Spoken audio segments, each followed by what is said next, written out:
Namaskar. Today's editorial is interesting. The Chief Minister of Uttar Pradesh, Yogi Adityanath, made a statement. In fact, he tweeted saying that, listen, if we are not brought back in power, if Bharatiya Janata Party, his government, is not back in power in Uttar Pradesh may be turned into a Kerala or a West Bengal or a Jammu and Kashmir. You know, the irony is, I actually do not know whether that is a good thing or a bad thing that he said. Let's get right into the show. सावधान रहिए, आप चूके तो 5 साल की मेहनत पर पानी फिर जाएगा। और इस बार उत्तर प्रदेश को कश्मीर, बंगाल और केरल बनते देर नहीं लगेगी। For starters, I will not talk about Uttar Pradesh because Uttar Pradesh is my state. It belongs to my country. It's as good a state for me as much as what Kerala is, or what Maharashtra is, or what Andhra Pradesh is, or what Madhya Pradesh is. There are some fine people in Uttar Pradesh. There are some intelligent people in Uttar Pradesh. There are some fabulous administrators in Uttar Pradesh. So for me, Uttar Pradesh is a brilliant state.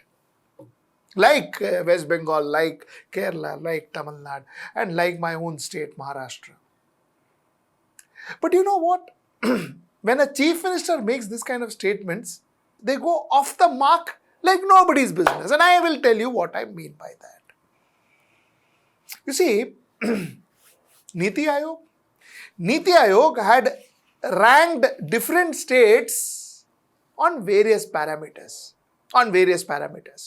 Now, I want you to try and figure out the name Uttar Pradesh in these parameters. Now, mind you, again, like I said, I do not talk about the state and the people of Uttar Pradesh. I have a lot of respect, lot of love, and lot of, I feel they're one of the most intelligent lot in India. So, it's not about the people of Uttar Pradesh. It's about the administration of Uttar Pradesh. Purely the administration of Uttar Pradesh. So, here we go. As far as zero hunger is concerned, two of the best states in this country are Tamil Nadu and Delhi. No Uttar Pradesh. No poverty is concerned, the top state is Kerala. Second is Chandigarh. No Uttar Pradesh. Good health and well-being is concerned, you have Gujarat and Delhi. No Uttar Pradesh. As far as gender equality is concerned, Chhattisgarh, Andaman and Nicobar Islands. No Uttar Pradesh. Clean water and sanitation, Goa and Lakshadweep. No Uttar Pradesh. Affordable and clean energy, Andhra Pradesh, Goa, Himachal Pradesh, Karnataka, Kerala, Maharashtra, Mizoram, Punjab, Sikkim, Tamil Nadu, Telangana, Uttarakhand, then Uttar Pradesh, Andaman and Nicobar, Chandigarh, Delhi, J&K and Lucknow. Here is the only place where Uttar Pradesh at least figures in a list. Decent work and eco-growth, Himachal Pradesh and Chandigarh. Industrial innovation and infrastructure, Gujarat and Delhi. Reduced inequality, Meghalaya and Chandigarh. Sustainable cities and communities, Punjab and Chandigarh. Responsible consumption and production, Tripura, Jammu and Kashmir and Ladakh. Climate action, Odisha, Andaman and Nicobar. Peace, justice, strong institution, Uttarakhand and Puducherry. This is how the states stack up. Now, if you look at the overall ratings, the overall scoring, the top 5 positions in this country, according to Niti Aayog, is occupied by Kerala with a score of 75 points. Top 5 states. The second state is Tamil Nadu and Himachal Pradesh with a score of 74. The third state is Andhra Pradesh, Goa, Karnataka and Uttarakhand with a score of 72. The fourth position is Sikkim with a rate of 71. Fifth, Maharashtra with a rate of 70.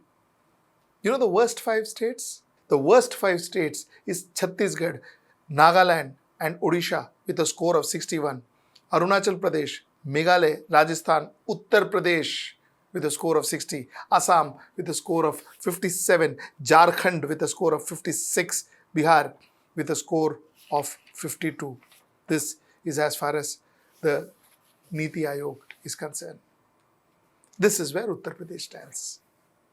So Uttar Pradesh saying that, if you don't vote us, we will be Kerala. From an administrative point of view, I think the people of Uttar Pradesh should be happy that they will be a Kerala. They should be happy that they could be Jammu and Kashmir, because in the top bottom states, West Bengal doesn't figure in. West Bengal doesn't figure in the top 5 states either, but neither in the top bottom space. So they are, in all forms, they are better than Uttar Pradesh in terms of overall scoring.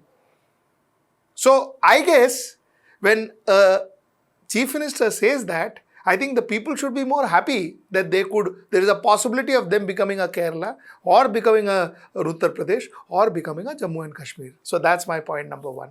But we all know that's not why he said it, don't we? That's not why we said it.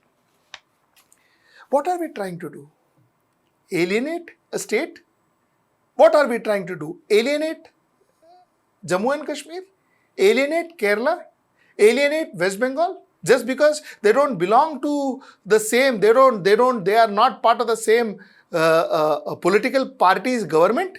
Just because BJP government, just because they are not part of BJP government? So you are alienating them? Is that good for our country? How can a nationalist party and a nationalist leader alienate one's own state? What kind of nationalism is this?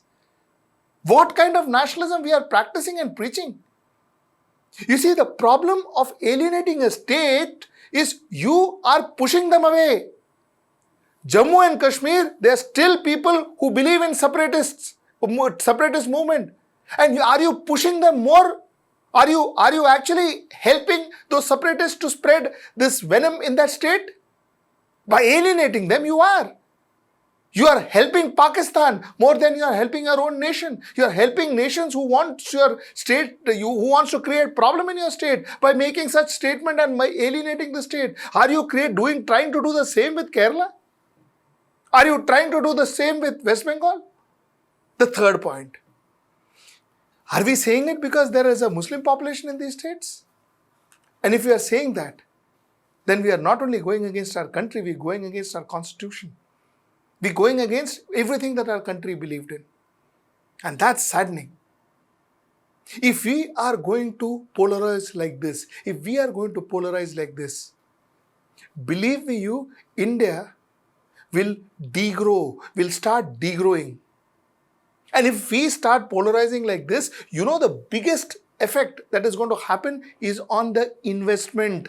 Our jobs, opportunities for jobs will come down. Our investment in India will come down. Our people who are investing in India will go out of India, invest somewhere else. No foreign companies will come to India. People who leave India and go to other countries to work will be looked down upon.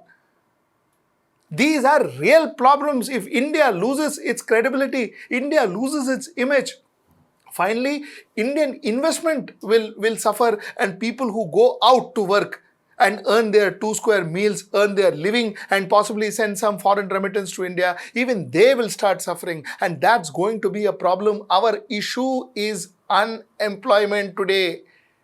All this cumulatively will only add to our issue. It is not going to reduce our issue. And we are constantly saying it so that constantly people understand it. So that when you are voting, you know how to vote and where to vote. Creating communal disharmony, creating polarization just for votes will cause huge dent on India, Indian economy, and most importantly, our youth, jobs. You know what? Lastly, I hope there is one country and one vote. I hope that we have just one voting day and we vote for our state, vote for our country and finish it off. You know why? Not because I think that's the best thing to do. I hope that there is only one day, is because all the communalization, all the polarization, all the Hindu khatre mein hai, all the Hindu Muslim thing, all the blaming other states, all the venom that you are causing within the country, dividing states, all this will happen in that one day, and we will finish it off. We'll finish it off then. Then at least 5 years we've got peace. Because there is election almost every year after year. This is happening every day in our living rooms. Our media is spreading this venom. I come again to the thing that I always draw your attention to. 2 of the top 5 risks that the World Economic Forum identified for India was, one is that we had an interstate relationship issue. And such comments is only going to widen that divide. And 2 is our youth are getting disillusioned. This kind of communalism will only give us more disillusioned youth. Youth that will wear shawls and hijabs to prove a point. Till I see you next time. Namaskar. नफरतों का बाजार, सपनों का कारोबार जारी है। अच्छे दिन तो झांकी थे, अमृतकाल अब बाकी है। मन की बात आप तक पहुंचती है, लेकिन आपकी आवाज का क्या? जिन्हें लोकतंत्र का चौथा स्तंभ कहते थे, वे अब सत्ता की गोद में हैं, सत्ता के सामने नतमस्तक हैं। लेकिन अब भी कुछ आवाजें हैं, बेखौफ, बेबाक, जिन पर लोगों को भरोसा है। चेहरा बदला है, तेवर वही है। देखिए मुझे, सतीश शाह को, HW न्यूज़ पर।